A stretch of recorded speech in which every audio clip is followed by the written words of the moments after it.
dostum. Hə, uşaqlar, həqiqətən sən tərəf. Düzdür, bax, hamımız, yəni, peşə, lisey yoxdur da, bir universitetdə oxumuruq. Yəni, yaşımız az olsa da, yəni, mən sizdən nisbətən böyük olsun da, yəni, böyülük salmam yəni. Bir gün Elvin qardaşımızı adıyorum, onu təbrik edirik. Sağ ol, çox sağ ol, sağ ol, çox sağ ol. Mənim sənət dövründə ixtisasım musiqi olub.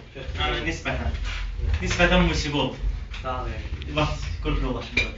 Yəni, musiqi olub, biraz anlayışım var musiqi. Mən də bir-iki qafiyə deyənmərəm, bir-iki cümlə musiqiyə çatdırmaq istəyirəm fikrimi.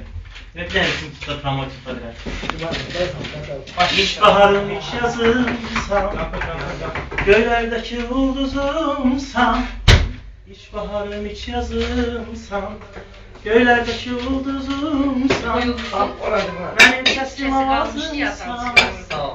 Elvin ad günün mübarək, mənim səsim avazımsan.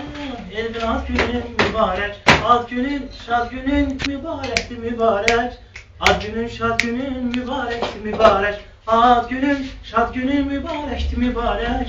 Ad günün, şad günün mübarəkdir mübarək. Sən dünyaya gələn gündür, evimizdə toy gündür, Sən dünyaya gələn gündür, evimizdə toy düğündür.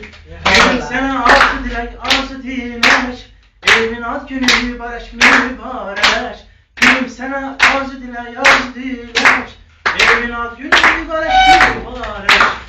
Ad günün, şad günün mübarəkdir mübarək.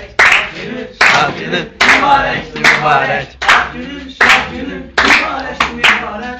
Ad günü, şad günü uşaqlar, arz edirəm. Yəni, kollektivimiz pisəntər, yaxşı olsun. Hamımızın Allah işimə qismət eləməsin. Nə də olsa da xeyrimizdə, şərimizdə bir-birimizi təş qoymayaq. Başa düşdür? Amin. Yəni, Allah verən ömürdür, bilmək olmaz.